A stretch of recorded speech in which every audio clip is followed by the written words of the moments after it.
The circular chamber of the Galactic Council Station floated in the darkness between stars like a giant metal ring. Inside the massive room, 47 different alien species sat around an enormous table. The polished floor reflected the bright lights from above. Today the atmosphere felt heavy and tense. Ambassador Henry Clark sat perfectly still at the human delegation table. His face showed nothing as the alien representative spoke for another hour. Next to him sat Lieutenant Commander Lisa Martinez. She looked at her electronic pad for the 7th time that day.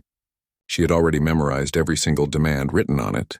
Every demand felt like an insult. The alien called High Chancellor Torvin stood up to speak. His body was made of crystal that caught the light and threw it across the walls in sharp patterns. His voice sounded like wind chimes when he talked. He looked directly at the humans and said the terms were final and could not be changed. Humanity had to give up 70% of its trading ships to be controlled by the Council. Human military ships could only patrol near Earth and nowhere else. Most important of all, humans had to share all secrets about their jump drive technology with everyone. The other Council members watched quietly. Some seemed happy with these demands. Others looked worried but said nothing. The representative from Drexen kept his tentacles wrapped tight around himself. The bird-like ambassador from Lyria had her feathers pressed flat against her head. Henry finally raised his eyes and looked at each face around the giant table. He spoke in a calm voice and asked if he understood correctly. The Council wanted humans to destroy their economy, give up their freedom, and hand over technology that humans invented themselves. The same technology that let humans compete in markets that aliens had controlled for thousands of years. Torvin replied that human expansion was too aggressive and threatened the balance of trade. In just 30 years since humans learned to travel faster than light, they had built colonies in 17 different star systems. They had made trading deals with 43 different alien species. This upset patterns that had existed for thousands of years. Lisa could not stay quiet anymore. She interrupted and said humans had followed every single rule. Every colony was built in star systems that nobody owned. Every trade deal was made fairly under Council guidelines. Everything was legal. The reptile-like alien from Threxia hissed through his translator. He said the problem was not about legality. The problem was speed. Humans moved too fast, wanted too much, and reached too far. Humans were like children playing with dangerous tools meant for mature civilizations. Henry's jaw became tight, but his voice stayed steady. He asked what would happen if humans refused these demands. Torvin declared that humanity would face punishment from all Council species. No alien race would trade with Earth or any human colony. Human ships would be blocked from using the established trade routes. If humans tried to break these rules, the Council fleet would use force to make them obey. The threat hung in the air like a sharp blade waiting to fall. The Council fleet had over 15,000 warships. Together they represented the combined military power of all 47 alien civilizations. 200 years ago, they had destroyed the last species that refused to obey Council orders. The home world of that species still had scars from the attack. Henry stood up slowly. He gathered his papers with careful movements. Lisa looked at him with surprise in her eyes. Then she understood what he was doing. She stood up too. The other 3 humans in the delegation also rose from their chairs. Torvin's crystal body seemed confused. He said the negotiations were not finished yet. Henry's voice carried across the entire chamber with quiet strength. He said yes, the negotiations were finished. The Council had not invited humans here to negotiate. They had summoned humans here to force them to accept orders, to put humanity in its proper place before humans became too successful for the Council to control. The alien from Vexia protested that humans were being unreasonable. These terms were designed to help humanity fit smoothly into galactic civilization. Henry shook his head. He asked if destroying the human economy counted as smooth integration. Humans had come here in good faith. They believed the Council stood for cooperation between free species. Instead, they found a group protecting its monopolies like a criminal gang. Torvin warned Henry to be careful. Such accusations were dangerous and risky. Henry picked up his briefcase. The other humans did the same. He said humans were not risking anything more than what the Council was already threatening. The Council was already planning to hurt humanity. Henry declared that the human delegation was leaving. These talks immediately, the Threxian representative called out that there would be Serious consequences if they walked out the door. Henry stopped at the entrance and looked back one last time. He said there were already consequences happening. The council just did not realize it yet. The doors closed behind the humans with a soft sound of air pressure equalizing. Inside the chamber, representatives from 47 alien species sat in shocked silence. Nobody moved. Nobody spoke. Torvin finally broke the silence. His voice did not sound as confident as before. He announced that the humans would return eventually. Once they understood how isolated they would be, they would accept the council's terms. They would have no choice. But the Lyrian observer named Ambassador Kira shifted uncomfortably. Her feathers rustled with worry. She had studied humans for many years. She had read their history books, their stories, and their records of wars. She remembered something a human general had said long ago. The saying was to speak softly and carry a big stick. The humans had spoken softly for 30 years. Kira wondered what kind of weapon they had been building all this time. What kind of stick did they carry now? The chamber remained quiet for a long time. Each alien representative thought about what had just happened. Some felt angry that humans dared to walk out. Some felt nervous about what might come next. A few felt curious about whether humans really had the power to resist. Torvin sat down heavily in his chair. The crystal of his body had lost some of its shine. He had expected the humans to argue and negotiate. He had expected them to make speeches about fairness and justice. Eventually, he thought they would accept a slightly better version of the demands. That was how these meetings always went. But humans had done something different. They had simply refused to play the game. They had walked away from the table entirely. Torvin realized that maybe he did not understand humans as well as he thought. Maybe the council had made a serious mistake today. Maybe they had pushed too hard and too fast. Now it was too late to take back the threats. Now they would have to follow through or look weak in front of the entire galaxy. Ambassador Kira stood up and quietly left the chamber. She needed to send an urgent message to her homeworld. She needed to warn them that the council had just made an enemy of the most unpredictable species in the galaxy, an enemy that had 30 years to prepare for this exact moment. The emergency meeting of the Human Systems Alliance happened 6 hours after the delegation returned to Earth. President Andrew Foster spoke to representatives from 23 colony worlds through holographic projections. His face looked serious but calm. He said the aliens expected humans to beg for mercy. They expected humans to negotiate away their future piece by piece while being grateful for whatever small freedoms the Council allowed them to keep. Admiral Helen Price sat in the Lunar Command Center studying the tactical displays around her station. She had served in the military for 47 years. That long experience taught her to see the truth behind political games. She said the real question was whether the Council would actually enforce their threats or if they were just making empty promises to scare humans. Henry Clark sat across from her at the tactical table. He assured everyone that Torvin was not bluffing or making empty threats. The Council had ruled through economic pressure for too long. They had forgotten that some species valued freedom more than comfort or safety. Vice President Karen Wells pulled up economic projections on the display screens. She said that in the best possible scenario, humans had 8 months of full supplies and resources. After those 8 months passed, the colonies would start experiencing serious shortages of food and materials. Lisa Martinez spoke quietly, but everyone heard her words clearly. She said they could avoid the shortages if they implemented something called Protocol Sunrise.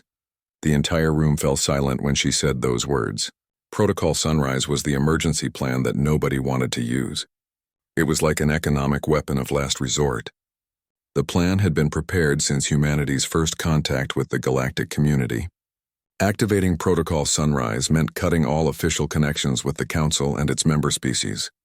It meant creating a completely independent human economic system that did not rely on aliens at all. It also meant that war would become inevitable sooner or later. Karen warned everyone that they were talking about isolation on a scale humanity had never experienced before. 47 different civilizations would all cut ties with humans at the same time. Andrew replied that the aliens were already cutting humans off from galactic trade. The only real question was whether humans would quietly submit to alien control or loudly declare their independence. Admiral Price leaned forward with her fingers pressed together. She said if they activated Protocol Sunrise, The Council would interpret it as preparation for war. The Council fleet would mobilize all their ships and prepare for combat. Henry's voice turned cold as ice. He said, "Let them prepare for war." Humans had been preparing for this exact possibility since their 3rd year in space. Every colony they established, every trade route they negotiated, every ship they built was part of the preparation. Humans knew that eventually the established alien powers would see them as a dangerous threat, rather than an interesting curiosity. Karen said they were talking about war with the entire Galactic Council. Her tone suggested she was testing whether people in the room were truly committed, rather than actually arguing against the plan. Henry corrected her and said they were talking about survival. They were talking about refusing to become servants of an alien empire. Human ancestors did not struggle up from Earth's gravity well, just to bow down before alien masters in space. The debate continued for 3 more hours. Representatives argued about different scenarios and backup plans. But when the final vote came, the result was overwhelming and clear. 21 colonies voted to activate Protocol Sunrise immediately. Only 2 colonies abstained from voting. Not a single colony voted against the plan. Within days, the transformation of human society began at incredible speed. Human merchant ships received orders to return to home ports immediately. Trade agreements with council species were formally canceled and terminated. Colonial governments activated their economic independence measures. They shifted from buying council goods to manufacturing everything locally. The change was painful and immediate and uncompromising. The council's response came swiftly. Within 1 week, Chancellor Torvin issued a formal declaration of sanctions against humanity. No council species would trade with any human. Human ships attempting to use the established trade routes would be detained and arrested. Human colonies were officially designated as illegal, unsanctioned settlements. But then something unexpected happened that nobody predicted. 3 minor species that had only recently joined the council abstained from the sanctions vote. The Tyrellian Union, the Paxan Confederacy, and the Halcyon Commonwealth all refused to cut their ties with humanity. Torvin demanded to know why during an emergency council session. These humans were defying council authority, and these 3 species were showing them support instead of punishment. The Tyrellian ambassador was a female reptilian, alien named Celis. She spoke carefully and chose her words with precision. She said the council was demanding that everyone isolate humanity for expanding too quickly into space. Yet when her own species achieved spaceflight 40 years ago, humans were the first ones to offer fair trade agreements with no political strings attached. The Tyrellians would not abandon such honest partners now. Similar declarations came from the Paxan and Halcyon representatives. They were small voices in the council and easy to overlook. But their refusal to obey sent shockwaves through the chamber. If minor species could refuse council orders without immediate punishment, what did that say about the council's real authority and power? The alien from Vexia argued loudly that this was exactly the kind of chaos that human expansion created. Humans were poisoning the minds of smaller species with dangerous ideas about independence and freedom. In the Lyrian embassy, Ambassador Kira sat alone and composed a private message to her homeworld. She wrote that the council had made a serious tactical error. They had treated humanity as a minor irritation to be easily crushed. But she had studied human history extensively. Humans were not a species that submitted easily to pressure. When you cornered a human and left them no escape, you did not get surrender. You got desperation and fury. Desperate humans were the most dangerous creatures in the entire galaxy. Back on Earth, Admiral Price stood before a massive hologram displaying human space and all the surrounding regions. Red zones showed council-controlled territory. Blue zones marked human colonies and allied space. The blue area looked like a small cluster drowning in a sea of red. She said the council thought humans were trapped like animals in a cage. They believed humans would slowly suffocate under the economic sanctions. Lisa Martinez had joined her at the command center. She smiled, but the smile had no warmth in it. She said the council was going to get a big surprise very soon. Helen asked how long until the fleet would be ready for operations. Lisa said 4 weeks for final preparations and testing. But she reminded the admiral that humans were still outnumbered 15-1 by council warships. Helen Price had spent her entire lifetime studying warfare, both historical and theoretical. She knew the numbers and understood the odds clearly. But she also knew something the Council did not know or understand. She said that numbers meant nothing if you were fighting the wrong kind of war. The Council did not even know what kind of war humans were going to fight against them. The Council fleet arrived at the outer edges of human space 3 months after they imposed the sanctions. 15,000 warships representing the combined military might of 47 civilizations arranged themselves in a blockade formation around the 15 primary human systems. The massive fleet stretched across space like a wall of metal and weapons designed to trap humanity inside their own territory. Chancellor Torvin transmitted his message from the flagship, which was a massive Vexian dreadnought that measured 3 kilometers from front to back. His voice carried across all communication channels as he spoke. This was humanity's final opportunity to comply. If humans accepted the Council's terms right now, the blockade would be lifted immediately. Human colonies would be allowed to trade again. But if humans continued their defiance, the Council would enforce compliance through military force. The human response came not from Earth, but from a newly constructed military station called Fortress Alpha that orbited near the primary human shipyard close to Mars. Admiral Helen Price appeared on the transmission screen wearing her crisp uniform. Her face showed no emotion at all. She addressed Chancellor Torvin directly and told him that he had entered sovereign human territory with a hostile military fleet. He now had exactly 60 minutes to withdraw his ships beyond the official boundary markers. This was the only warning he would receive. Laughter echoed across the Council fleet's communication channels. The aliens found it amusing that a species barely 30 years into space flight was demanding that an armada representing 3,000 years of civilization should retreat like frightened children. Torvin replied to Admiral Price with amusement clear in his voice. He asked if she truly believed humans could resist this massive fleet. The Council had 15,000 ships. Intelligence reports indicated that humans possessed fewer than 1,000 military vessels, and most of those were converted civilian ships. Helen looked directly into the camera and said calmly that 58 minutes remained. Then she cut the transmission without another word. On the bridge of the dreadnought, the Vexian fleet commander turned to Torvin. He said the human admiral was bluffing and trying to intimidate them. No species this young could possibly pose a real threat to their combined forces. Torvin felt uncertain despite his earlier confidence. He said that Ambassador Kira's warnings kept echoing in his mind. She had insisted repeatedly that they were underestimating human military capacity and capability. The fleet commander dismissed the concern. He said Lyrians always made things too complicated. Their intelligence estimates matched everyone else's reports. Humans had 1,000 ships at most, and most were converted civilian vessels. The humans were outgunned, outmanned, and outclassed in every way. As the 60-minute deadline approached, the Council fleet moved into attack formation. Weapon systems powered up across all 15,000 ships. Targeting computers locked onto human defensive positions and military installations. Then the deadline expired and everything changed. What happened next would be debated by military historians for centuries to come. Space itself seemed to split open and tear apart, not through hyperspace or jump gates or any known method of faster-than-light travel, but through something entirely new and different.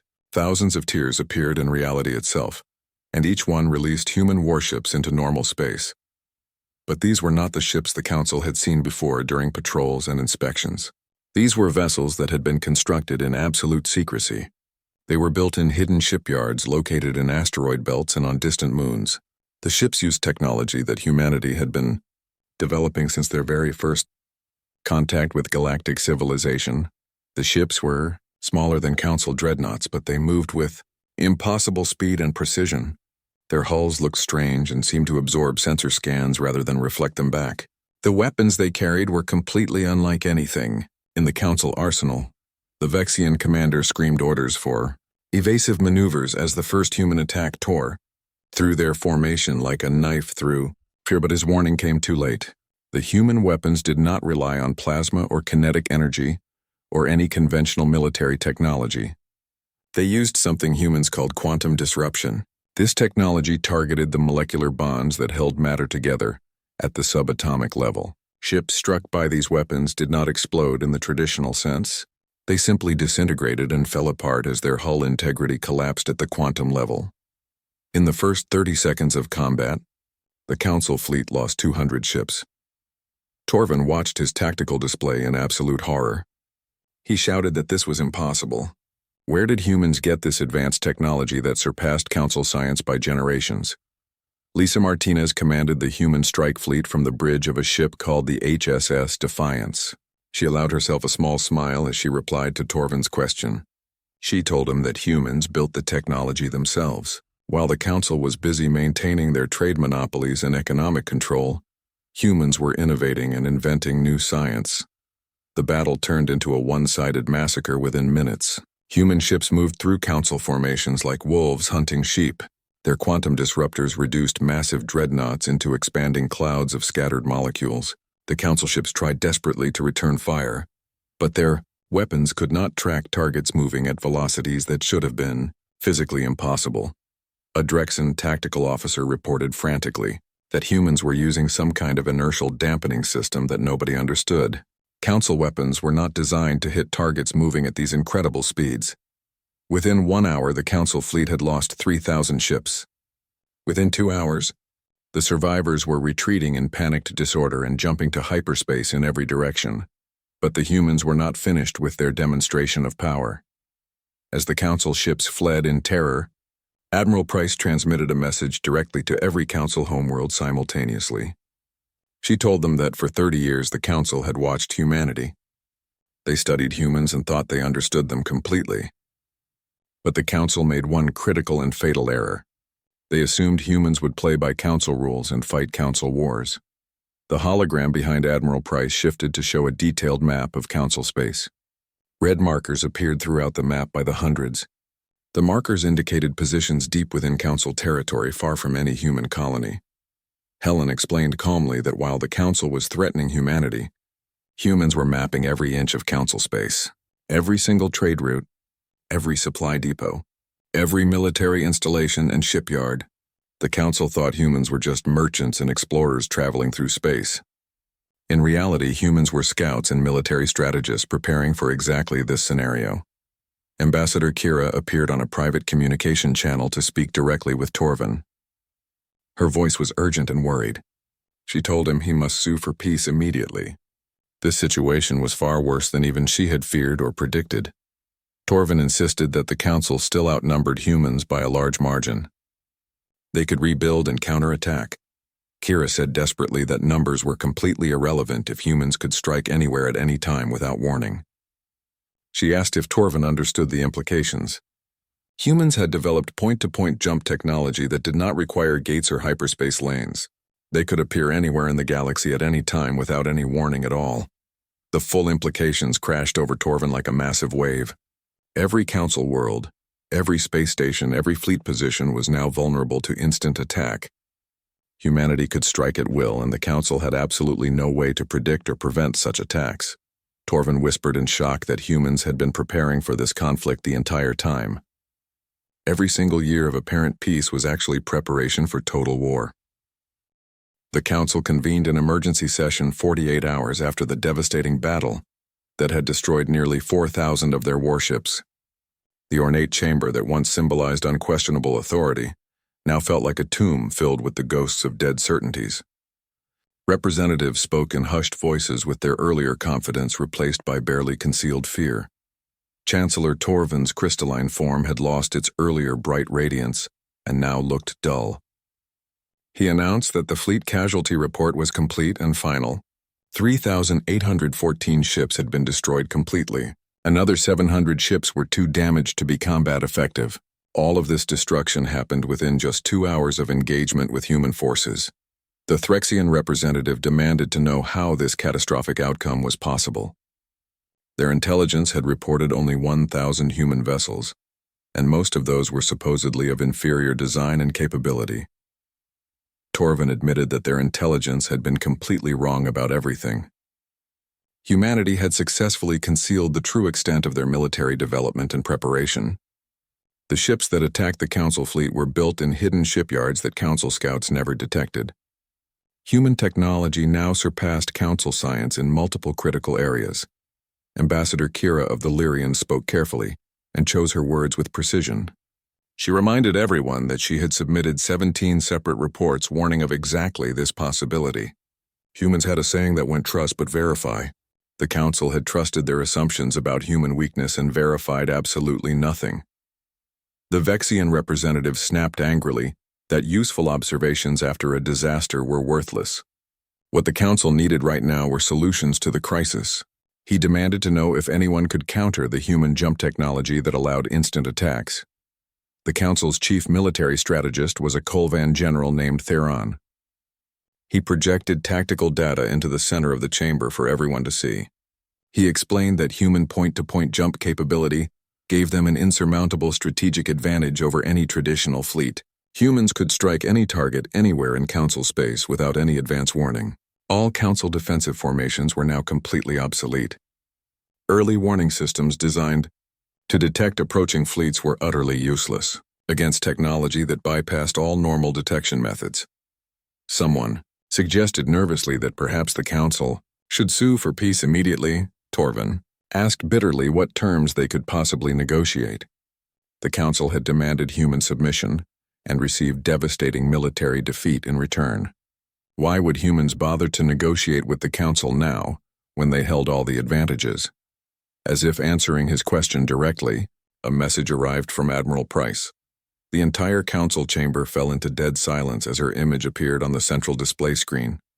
Helen spoke in a calm, measured tone. She said that humanity did not seek the destruction of alien civilizations. Humans sought only what they had always sought from the beginning, the right to exist as free and sovereign people.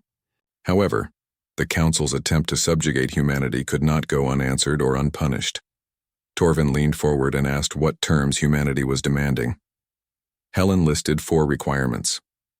First, immediate withdrawal of all Council vessels from human territory. Second, formal recognition of human sovereignty over all colony worlds. Third, unrestricted access to Council trade routes and markets under fair negotiation principles. Fourth, the Council would provide economic reparations for damages caused by illegal sanctions. The Drexen ambassador's tentacles coiled in visible anger. He said that humans attacked the Council fleet and now demanded that the Council pay them money for the privilege. Helen's expression did not change at all. She explained that the Council initiated hostilities by attempting to economically strangle humanity. The Council then blockaded human space with overwhelming military force. The battle itself was entirely the Council's choice and decision. Now the Council had to face the natural consequences of their own actions. Torvin asked quietly what would happen if the Council refused these terms. The tactical display behind Admiral Price shifted to show real-time imagery of various Council homeworlds and major installations.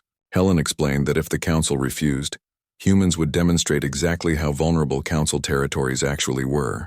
Humans would not destroy cities or slaughter civilians because that was not the human way of war. But humanity would systematically dismantle all Council military infrastructure, shipyards, and supply chains.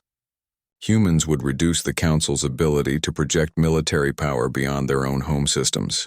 And humans would accomplish all of this without the Council ever seeing them coming. The threat hung in the air, made even more terrifying by its calm and professional delivery. Ambassador Kira observed that humans were threatening to wage asymmetric warfare across the entire Council space, striking only military targets while carefully avoiding civilian casualties. She asked if this was humanity's specialty and area of expertise, the kind of warfare that humans had perfected on their own world through centuries of conflict. Helen replied that humans strongly preferred not to wage war at all under any circumstances. But if forced to fight by external aggression, humans fought to win completely and decisively. The Council had 72 hours to accept the stated terms. After that deadline passed, humanity would consider itself at war with the Council as an institution and would act accordingly. The transmission ended abruptly, leaving the Council in shocked silence. In the stunned quiet that followed, the Turellian ambassador Celis stood up to speak. She formally moved that the Council accept all human terms immediately. The Vexian representative exploded in fury. He said absolutely not and refused to consider surrender. The Council could not allow this precedent to stand. If one species could defy the Council and prosper from that defiance, what would stop other species from doing the same thing? Celis replied with simple logic. She said nothing would stop others, and perhaps that was not the catastrophe the Vexian imagined. The Council had been formed originally to facilitate cooperation between species, not to maintain the permanent dominance of its founding members. Maybe it was time the Council remembered that original purpose. Support for accepting human terms came from unexpected quarters across the chamber. The Paxan delegate voiced agreement. The Halcyon representative did the same. Even some of the older and more established Council species began to voice support for accepting reality as it now existed. Torvin said this was complete madness. 3,000 years of Council authority was crumbling away in just 3 months. Kira corrected him and said the Council was not crumbling, but rather evolving. The galaxy was large enough to accommodate multiple centers of power. Humanity had simply forced the Council to acknowledge that basic reality. Over the next 72 hours, the debate consumed every moment of Council time. Some species wanted to continue fighting, believing that the combined might of 47 civilizations could eventually overwhelm humanity through sheer numbers. Others argued for immediate acceptance of human terms to avoid further bloodshed and destruction. The turning point came when the Lyrians released their own detailed intelligence analysis. Their intelligence service had always been the most thorough and accurate in the Council. They had finally pieced together the full extent of human preparation for this exact confrontation. Kira explained to the assembled Council that humans had not just built warships in secret, they had created a completely parallel industrial base hidden throughout their territory. Every single colony doubled as a military production center. Every civilian station had defensive capabilities built into its structure. Humans had constructed an entire civilization designed from the ground up to be completely self-sufficient and defensible against any external threat. The vote came on the final day before the deadline expired. 31 species voted to accept all human terms. 12 species voted against acceptance. 4 species abstained from voting entirely. Chancellor Torvin transmitted the formal acceptance to Earth personally. 6 months had passed since the Battle of Mars, as historians were already calling it. The galactic political landscape had been fundamentally transformed in ways that nobody could have predicted. The Council still existed and continued to meet regularly, but its nature had changed completely. No longer could it dictate terms to member species or threaten sanctions against those who displeased the established powers. The human victory had demonstrated that determined resistance could succeed, and that lesson had spread rapidly to other species. The Terrellian Union, Paxan Confederacy, and Halcyon Commonwealth had formalized a mutual defense pact with humanity. Other younger species were now petitioning to join this new alliance. What had started as humanity's isolated resistance was becoming a new power block within galactic politics that could challenge the old order. The Grand Chamber, where the Council once demanded human submission, a very different gathering was now taking place. Chancellor Torvin stood beside President Andrew Foster as they jointly announced the new colonial accord to assembled representatives from across the galaxy. Andrew spoke to the crowd and said this agreement established principles that should have been obvious from the very start. All species had the right to self-determination and freedom. Trade should benefit all parties fairly and equally. Military might did not grant anyone the right to dictate terms to others. Torvin added his own words, and they were clearly painful but necessary. He said the Council acknowledged its serious errors. In their desire to maintain stability and order, they had become oppressors of smaller species. In their fear of change and competition, they had become tyrants. Humanity's resistance had reminded everyone that cooperation must be voluntary to be truly meaningful. Not everyone was pleased with the new order that was emerging. The Vexian delegation had walked out of the chamber before the ceremony even began. Several other founding council species attended but made their displeasure obvious through hostile body language and curt responses to questions. But many others embraced the changes enthusiastically.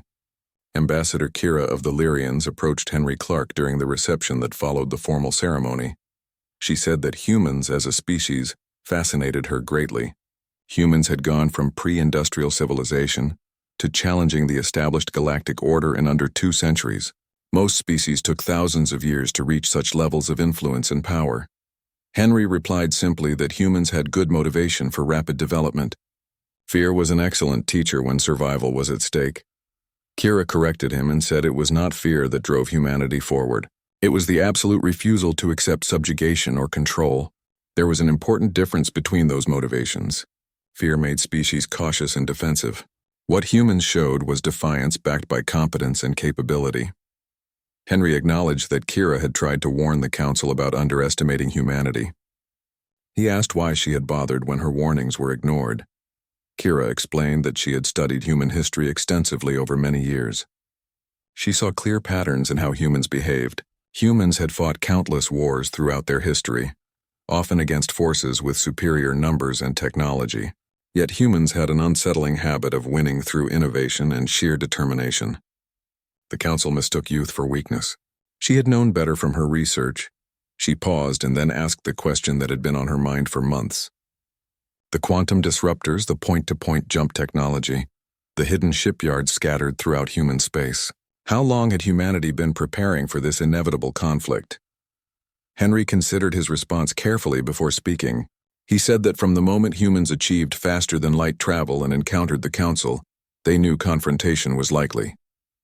Humans saw how established powers treated newcomers with contempt. They studied galactic history, the wars between species, and the power structures that dominated trade. Humans learned valuable lessons from all of it. Kira asked if that meant for 30 full years every trade mission, every cultural exchange, and every diplomatic negotiation was also intelligence gathering and military preparation. Henry said humans hoped sincerely for peace, but prepared realistically for war. That was simply the human way of approaching an uncertain universe. Back on Earth in the underground command center that had coordinated humanity's military response, Admiral Helen Price was giving a presentation to the Joint Chiefs of Staff. She explained that the Council's remaining fleet still outnumbered human forces 3-1. But the aliens were now positioned defensively to protect key systems rather than project power outward. The human demonstration of military capability had convinced them that offensive action was too costly. General Kevin Ross asked what they should expect from species that did not accept the accord. The Vexians and their closest allies still refused to acknowledge the new political reality. Helen said those resistant species were becoming increasingly isolated. 10 species were refusing to accept the new order, while surrounded by 37 that had embraced change. Their economic influence was diminishing with each passing day. She predicted that within 5 years they would either adapt to reality or become completely irrelevant. Lisa Martinez, recently promoted to Rear Admiral, pulled up economic data on the display screens. She reported that the trade situation was actually improving significantly. With sanctions lifted and fair negotiation principles established, human goods were competing successfully across Council space. The human technology advantage in several key areas was generating substantial revenue. Helen noted that humanity was pouring that revenue back into infrastructure development and defensive preparations. Humans had won the war, but maintaining peace required constant vigilance. The Council accepted human terms because they feared human military capability. Humanity needed to ensure that fear remained, justified through continued development. Someone asked quietly whether humans were now building an empire of their own. Helen considered the serious question carefully. She said no. Humans were building a deterrent system, not an empire. There was a crucial difference between those goals. An empire sought to dominate other species. A deterrent sought to prevent others from attempting domination. As long as humanity maintained technological superiority and military readiness, no one would dare try to force humans into submission again. In the Oval Office, President Foster met with his successor-elect, Governor Patricia Morgan. The election had been fiercely contested, but both candidates agreed on fundamental foreign policy principles. Maintain military strength, insist on complete sovereignty, but pursue cooperation wherever genuinely possible. Andrew advised Patricia that the Council would test her leadership constantly. Not through military means, but through diplomatic pressure and manipulation. They would push boundaries, search for weaknesses, and attempt to divide human allies from each other. Patricia said she had read all the security briefings thoroughly and felt prepared for the challenges ahead. Andrew told her seriously to read the briefings again, because the situation was more complex than it appeared. Humans had not just won a military victory against superior numbers. They had shattered 3,000 years of established galactic order. Some species would never forgive humanity for that disruption. Others would try to manipulate humans to further their own hidden agendas.